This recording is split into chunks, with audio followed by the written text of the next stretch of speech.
त्यो संयुक्त जनआन्दोलन थियो 96 सालमा। आमालाई चाहिँ त्यो भनेको थिएँ मैले, साथी कहाँ बस्छु होला, म आउँदैन, म आन्दोलनमा गइरहेको छु भन्नु त जान्दिनँ हुन्थेन।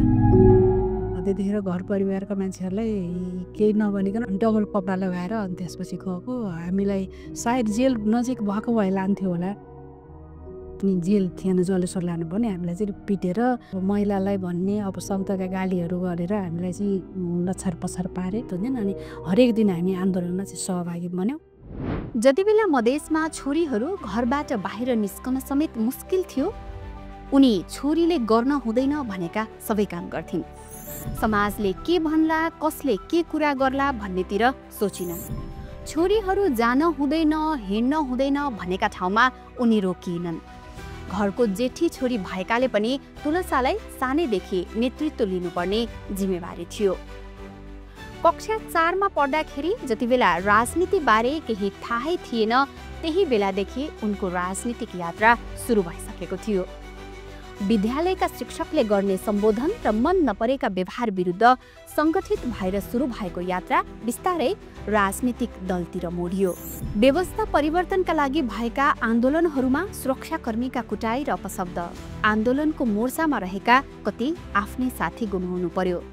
सानो सङ्घर्षले ल्याएको व्यवस्था होइन यो। आफूभन्दा पछिका धेरैजना धेरै पदमा पुगे। पार्टी राजनीति गरेको 4 दशकमा उनले कहिल्यै पदको माग गरिनन्। पार्टीले जे जिम्मेवारी दियो सोही अनुसारको काम गर्दै गइन्। राजनीतिमा निरन्तर सक्रिय तुलसाको मूल्याङ्कन ढिलै भए पनि भयो। नेकपा एमाले उनलाई राष्ट्रिय सभामा पठाउने निर्णय गर्यो।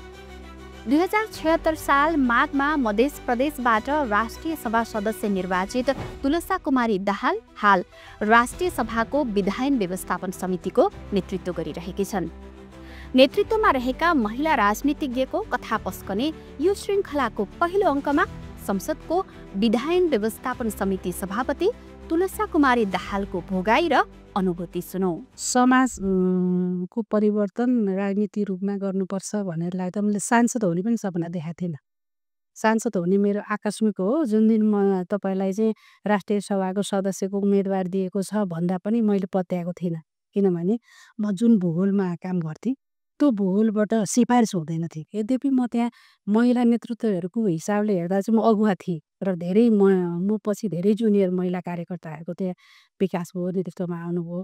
तर जातिगत रूपमा चाहिँ पार्टीले सिफारिस गर्ने कुरो चाहिँ एकदमै न्यून सम्भावना भएको ठाउँबाट प्रतिनिधित्व भएको हुनाले मैले सांसद हुने नै कल्पना गरेको थिइनँ।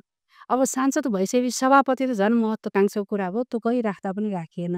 पहिला यो अहिले सार्वजनिक नीति जुन छ प्रत्याशित विधायन व्यवस्थापन समिति त्यसमा थिएँ र त्योबाट मलाई चाहिँ इन्ट्रेस्ट यो विधायन समितिमा आउने इच्छा लागिसकेपछि म 4 वर्ष कटिसकेपछि म यो समितिमा आएँ। चाहिँ मलाई किन पनि आएँ भने मलाई कानुन विषयमा बढी इन्ट्रेस्ट भएको हुनाले मैले कम्तीमा सांसद भएर गइसकेपछि राष्ट्रिय सभाले कतिवटा कानुन बनायो त भन्ने कुरोमा संशोधनको माध्यमले त आइएको थियो। तर समितिमा बस्न पाए चाहिँ हुन्थ्यो भन्ने भएर मैले त चाहिँ दलसँगै कुरा गरेर म समितिमा जान्छु भनेर विधायन समिति आएँ। तर यहाँ आउँदा म सभापति हुने इच्छा मेरो भएर एकदम त्यो मैले कतै बेला आश्वासन पाएर यहाँ आएको होइन। राष्ट्रिय सभाको सदस्य अथवा माननीय हुँदा र सभापति त अलिकति क्षेत्र त कामको क्षेत्र हामी कुनै न कुनै समितिमा बस्नै पर्छ। हाम्रो 4वटा समिति छन्। 4वटा समितिमध्ये हामी कुनै न कुनै एउटा समितिमा बसेर काम गर्छौँ सदस्यको रूपमा। अलि जिम्मेवारी हल्का हुन्छ। फेरि समिति भनेको मिनी सदन हो। कतिपयको एउटा सभामा चाहिँ एउटा भनौँ न औपचारिक मात्रै कुरा हुन्छ भनेदेखि यसमा अनौपचारिक रूपमा चाहिँ छलफल हुन्छ, बहस हुन्छ, अलिकति मसिनरी छलफल गर्न पाइन्छ सदस्यको हिसाबले। अब सभापति भइसकेपछि चाहिँ उसको भूमिका चाहिँ उनले जिम्मेवारी के छ त तोकिएको र समितिमा फेरि पार्टीको व्हिप लाग्दैन। सभापतिको न्युट्रलै भूमिका हुनुपर्छ, सबैलाई समान गर्नुपर्छ र सकेसम्म चाहिँ साझा विषयवस्तु कसरी बनाउने त त्यसलाई चाहिँ बरु अनौपचारिक भेटघाट गरेर हुन्छ कि व्यक्तिगत भेटघाट गरेर हुन्छ कि कुनै त्यस्तो विषयवस्तु रह्यो माननीयसँग सहमति हुन सकेन भने छुट्टा छुट्टै पनि बसेर सरसल्लाह गरेर साझा सहमति बनाएर चाहिँ जानुपर्ने हुन्छ। र अलि सांसद हुँदाखेरि कम समय खट्दा हुन्थ्यो भने सभापति भएपछि चाहिँ अलिक बढी खट्नुपर्ने र पार्टीगत जिम्मेवारी जुन छ त्यसलाई कम गर्नुपर्ने। अहिले मेरो अवस्था चाहिँ के हो भने यतातिर चाहिँ मैले बढी समय चाहिँ दिँदा मैले पार्टीको जिम्मेवारी चाहिँ पुरा गर्न सकिरहेको छैन। अहिले 6 महिना करिब हुन लाग्दा सभापति भएको। 4वटा विधेयक प्रतिवेदन सहित हामीले सभामा पेश पनि गरिसक्यौँ र यो विधेयक अधिवेशन भएको हुनाले केही संशोधन एकीकरण गर्न विधेयकहरू पनि आइरहेछन् र केही विधेयकहरू चाहिँ नयाँ विधेयकहरू आइरहेछन्। राष्ट्रिय सभाकै हदमा भन्नुपर्दा चाहिँ हामी कहाँ अहिले पानी जहाजसँग सम्बन्धित विधेयक आइसकेको छ। राष्ट्रिय विधि विज्ञान प्रयोगशालासम्म आउने सम्भावना छ, सभामा आइसक्यो। अर्को सामाजिक सञ्जालसँग सम्बन्धित विधेयक आउने सम्भावना छ, समितिमा सभामा आइसक्यो। अर्को यो बैंकिङ कसुर सजाय जुन ऐन छ त्यो चाहिँ प्रतिनिधि सभामा छलफल भएर राष्ट्रिय सभामा दर्ता भएर पनि हाम्रो समितिमा अब आउँदैछ। त्यो चाहिँ तुरुन्तै छिट्टै अर्को बैठकबाट आउँछ होला। त्यो चाहिँ मुख्यतः 3वटा क्षेत्र हाम्रो चाहिँ छ। एउटा विधि निर्माणकै प्रक्रिया, समितिमा आएका विधेयकहरूमाथि छलफल गरेर परिमार्जन गर्ने। अर्को सङ्घ र प्रदेश स्थानीय तहको समन्वयकारी भूमिका निर्वाह गर्ने। अर्को ऐनको मापन र मूल्याङ्कन गर्ने। यो चाहिँ हामी एउटा क्यालेन्डर बनाउँछौँ, वार्षिक क्यालेन्डर। त्यो क्यालेन्डरको आधारमा चाहिँ गर्छौँ। हामीले संविधान बनिसकेपछि बन्नुपर्ने कानुनहरू कति छन् त भनेर एउटा चाहिँ निकालेका थियौँ र सङ्घले बनाउनु पर्ने कानुन कतिवटा 40वटा, अनि प्रदेशले बनाउनु पर्ने 24वटा र स्थानीय तहले बनाउनु पर्ने 6वटा कानुन मध्ये निकालेर अध्ययन प्रतिवेदन बुझाएका थियौँ हामीले। त्यो मध्ये अहिले केही विधेयकको रूपमा आउँदै पनि छन्। सरकारले अलि रनिङ पनि छ र आउँदै पनि छ नयाँ उहरू। तर अर्को कुरो के छ भने हामीले दिएको निर्देशनको पालनाको हिसाबले चाहिँ अलिकति सरकार थाहै नहुँदा, चेल भइरहँदा अलिक बुझाउनलाई गाह्रो हुने उहाँहरूलाई। अनि त्यो मन्त्रीहरू पनि निरन्तरता नभइसकेपछि फेरि थप बुझाउनु पर्ने स्थितिहरू चाहिँ छ र निर्देशन जस्ताको तस्तै फलोअप गर्नुपर्ने अवस्था चाहिँ छ। फेरि म आइसकेपछि अहिले पछिल्लो फेरि एउटा उपसमिति बनाएर हामीले के अध्ययन गऱ्यौँ भनेदेखि अब कुन मन्त्रालय अन्तर्गत कतिवटा कानुन बन्नुपर्ने छ त भनेर पनि अध्ययन गऱ्यौँ। त्यो अध्ययन गर्दा सबैभन्दा धेरै कानुन मन्त्रालय र मन्त्री परिषदको कार्यालयले बनाउनु पर्ने कानुनहरू देखियो। झन्डै 11वटा जति चाहिँ कानुन मन्त्रालयले बनाउनु पर्ने। सबै कानुनको लास्ट विधेयकहरूको लास्ट चाहिँ उसमा जान्छ, कानुन मन्त्रालयमा जान्छ। त्यही कानुन मन्त्रालय बनाउनु पर्ने चाहिँ धेरैवटा कानुनहरू चाहिँ अहिले देखियो त्यहाँ अर्को मन्त्री परिषदको र अरू हरेक मन्त्रालय कसैको 2टा कसैको 3टा यसो गरेर हामीले एउटा अध्ययन गरेका छौँ।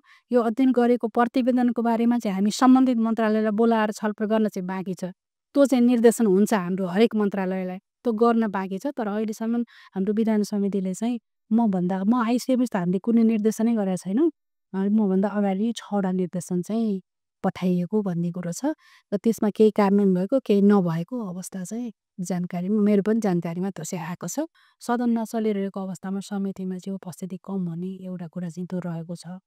अर्को चाहिँ मान्यहरू जनताको प्रतिनिधित्व भएर आउनुभएको छ र कानुनी विषय अध्ययन नगर्नु भएको हुनाले सङ्घीय संसद सचिवालयले चाहिँ बेला बेलामा आवश्यकता अनुसारको चाहिँ मान्यहरूलाई ट्रेनिङहरू दिनुपर्ने, किन उनीहरू जनताको प्रतिनिधि सबै विषयमा दक्ष हुँदैनन्। एउटा अर्को चाहिँ विज्ञहरूको खोजी के विज्ञहरूको रोस्टर छ नि, त्यो चाहिँ बेला बेलामा मलाई खड्किन्छ। कुन विषयमा कसलाई बोलाउने, जस्तो अहिले पानी जहाजको हामी छलफल गरिरहेछौँ। त्यहाँ भएका प्राविधिक शब्दहरू कतिपय हामी चलन चल्ती नेपालीहरूले चलन चल्तीमा नबोलिने शब्दहरू चाहिँ कतिपय शब्दावली रहेको छ। अन्तर्राष्ट्रिय कानुन अनुसार उल्लेख भएका शब्दहरूलाई हामीले जस्ताको तस्तै राख्नुपर्ने स्थिति छ, किनभने अन्तर्राष्ट्रिय सन्धि सम्झौता अनुसारका शब्दहरूलाई हामी चेन्ज गर्न पनि सक्दैनौँ, एउटा कुरो। अनि अर्को कुरो के छ भने अब त्यो प्राविधिक चाहिँ कताबाट बुझ्ने कि सचिवालयले त्यो खोज्नुपर्ने अवस्था र हाम्रो समितिले पनि रोस्टर खडा गर्न पाए कम्तीमा यो विषयको चाहिँ विज्ञ यो भनेर समितिलाई त्यो अधिकार चाहिँ छैन। सङ्घीय संसद सचिवालयले रोस्टर बनाउन सक्छ विज्ञहरूको, उहाँहरूले बनाउनु पनि भएको छ, त्यहाँबाट हामी लिने गरेका छौँ। तर समितिले आवश्यक पर्ने रोस्टर चाहिँ आफै बनाउन नसक्नु एउटा कुरो। अर्को चाहिँ आर्थिक कुराहरू पनि पर्छ, जस्तो कुनै विज्ञहरूलाई हामीले बोलाइसकेपछि उहाँहरूलाई पनि केही हामीले चाहिँ समितिबाट अथवा सङ्घीय संसदबाट केही सेवा सुविधाहरू चाहिँ उहाँहरूलाई दिन सक्यो भनेदेखि चाहिँ सहज हुन्थ्यो। आउन त एकदम खुसीसाथ आउनुहुन्छ विज्ञहरू, बस्नुहुन्छ होइन। एउटा अर्को समिति सचिवालयका सदस्यहरू हुन्छ नि, कर्मचारी हुनुहुन्छ, उहाँहरूको अलि जिम्मेवारी चाहिँ केहीको बढी, कहिले केही अर्को ठाउँमा लगिदिने, हाम्रो सचिवलाई उपसचिवलाई अन्त लगेर जिम्मेवारी खटाउनु अनि पर्खिनुपर्ने स्थिति के ठ्याक्कै योजना अनुसारको काम गर्न नसकिने अवस्थाहरू चाहिँ सिर्जना भएको छ। त्यही काममा मात्रै डिभोटेड गराइदिए हुन्थ्यो भन्ने, त्यो केन्द्रीकृत गराइदिए हुन्थ्यो भन्ने चाहिँ मेरो यो सङ्घीय संसदप्रतिको चाहिँ मेरो अब गुनासो भनौँ या सुझाव भनौँ होइन। राष्ट्रिय सभाका सदस्यहरू पनि फेरि भूगोलमा चाहिँ दौडिनुहुन्छ। उहाँहरूको भूगोल त क्षेत्र हो, तर मैले हेर्दाखेरि उहाँहरू निर्वाचन क्षेत्रमा केही मान्ने, सबै त होइन, केही मान्नेहरू चाहिँ भोलि चाहिँ उपयुक्त हुने गरी निर्वाचन क्षेत्रमा चाहिँ दौडिनु भएको छु र म आफूले चाहिँ के भन्छु भने म यतिखेर भूगोलको विकास गर्न आएको होइन। म चाहिँ आफूलाई चाहिँ के भन्छु भने म राष्ट्रिय सभामा नीति निर्माण गर्ने तहमा आएको छु। मैले हिजो पनि त्यही भनेको थिएँ।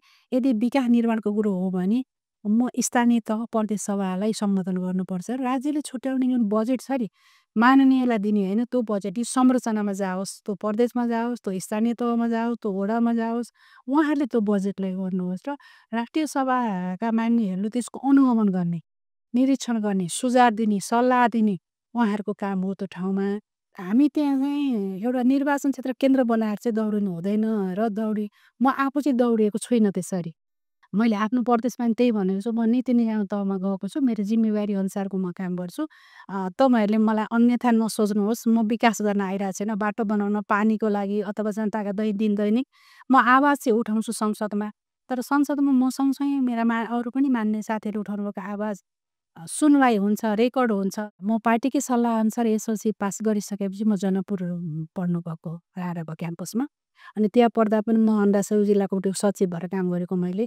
आवश्यकताले जे कुरो पार्टी नेतृत्वले महसुस गर्यो, पार्टीले महसुस गर्यो त्यो ठाउँमा चाहिँ नेतृत्व गरी काम गरेँ।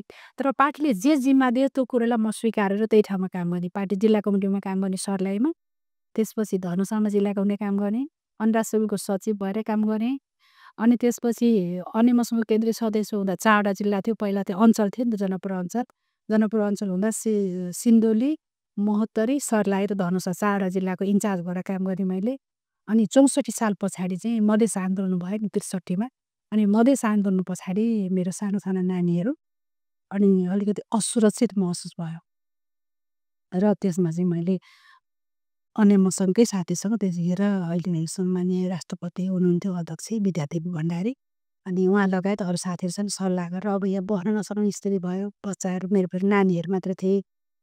अनि त्यसले गर्दा कि राजनीति छोड्नु पर्यो कि चाहिँ ठाउँ छोड्नुपर्ने भयो भन्दा व्यक्तिगत ममाथि त आक्रमण त्यस्तो भएको त होइन। तर मैले धेरै सिनहरू त्यस्तो देखेँ। एउटा राजनीतिक कर्मीले भविष्य पनि हेर्नुपर्छ भन्छन्। अब यहाँ सुरक्षित हुनु चाहिँ म आफू भए पनि मेरो बच्चाहरूलाई मैले गर्न सक्दिनँ भन्ने खालको स्थिति र अलिकति आर्थिक समस्याको कुरोले गर्दाखेरि चाहिँ अनि पार्टीकै भन्दा नि अनेमसको सल्लाह अनुसार चाहिँ काठमाडौँ सिफ्ट भएँ। काठमाडौँ सिफ्ट भएपछि पार्टी कमिटी चाहिँ मा विहीन थिएँ म, किनभने त्यो पार्टी छोडेर आइसकेपछि यहाँ त मैले अनेमसँग काम गरेँ। फुल्ली म कार्यालय सचिवको रूपमा 14 वर्ष कार्यालयमा काम गरेँ। मैले राजनीति छोड्दाखेरि चाहिँ ठुलो पङ्क्तिलाई असर गर्थ्यो। किनभनेदेखि मभन्दा पछि पनि मलाई हेरेर लाग्ने धेरै साथीहरू हुनुहुन्थ्यो नि त, निरन्तर लागिरहनु भएको। तर मलाई के थियो नि, म आवाजहरू चाहिँ सुन्थेँ।